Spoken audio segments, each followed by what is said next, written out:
From a distance, it looks like a battleship standing in the sea. But actually, it is a small city that has completely collapsed today. At one time, more than 5,000 people lived on this small island. And it was not only Japan's, but also the world's most populous city. There were apartments here whose concrete is now rotten. People's belongings are still present in them. It seems that maybe the people who live here left everything behind and ran away from here.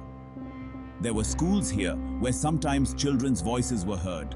Hospitals, town halls, swimming pools, shops and cinema were all the facilities that should be in a city.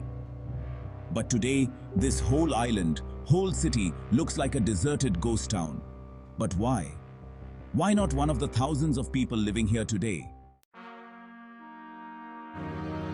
Viewers, this island is called Hashima, which is 15 kilometers from Nagasaki, Japan, in the South China Sea.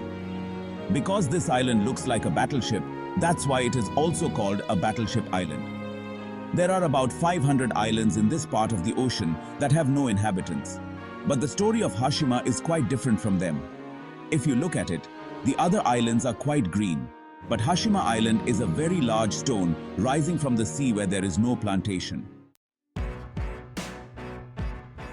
Hashima Island played a major role in boosting Japan's economy in its time. And its most important thing was coal mining.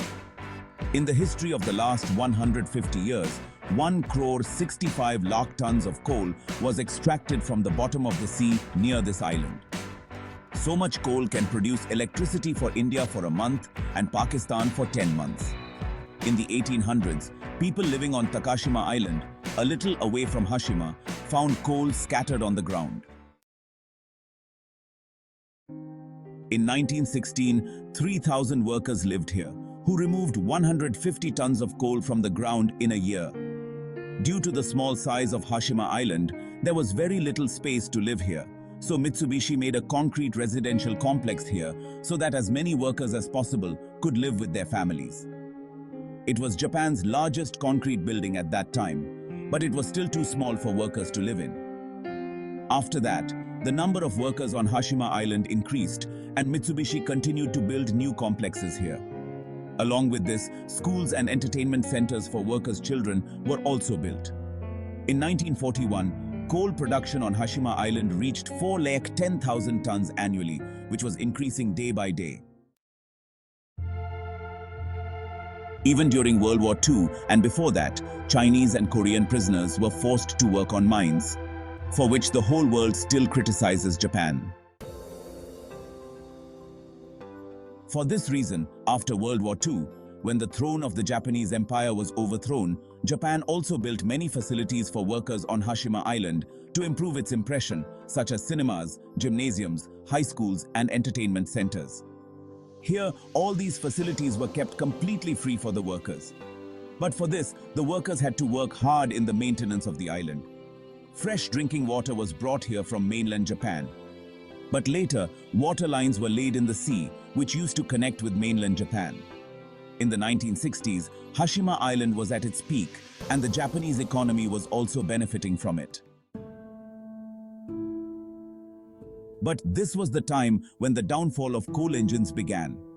Coal was declared harmful to the environment, and oil began to replace coal.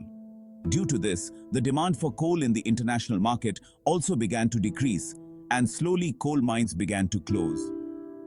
Mining on Hashima Island was very difficult because it was cut off from the mainland, and there were often tsunamis and sea storms in the South China Sea. Mitsubishi had built a protection wall around the island, but due to these storms, this wall often broke, which caused extra expenses for its repair. Due to all these difficulties, the Hashima coal mine was no longer profitable. In the 1970s, Mitsubishi removed 2,000 workers or adjusted them to other facilities. And then finally, on 15th January 1974, the company officially shut down Hashima coal mine. Thousands of workers without jobs and employment left Hashima Island overnight. In the history of Hashima Island, a whole generation of humans had grown up here, but they had to leave all those memories behind. Today, Hashima presents a forgotten Kandar island in the South China Sea. Hashima was rediscovered in the 21st century, and it became quite famous in the form of ghost town, especially for those who were fond of ghost towns or ruins. In 2005, Japan officially opened Hashima Island for tourists.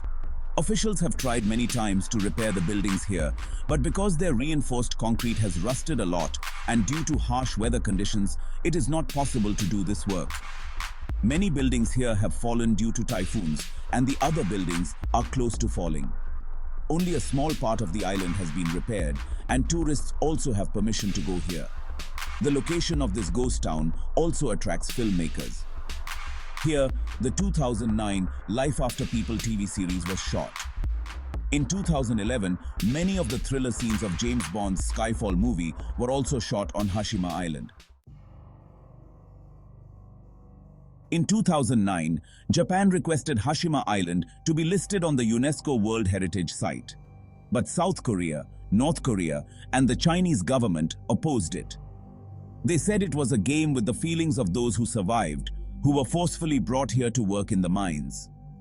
Finally, the compromise between them was that Japan will accept forced labor in the 1940s, and forced labor will also be mentioned in the history of the heritage site. I hope you will like and share this video of Mindful Journey. Thank you very much for your loving comments. See you in the next great video.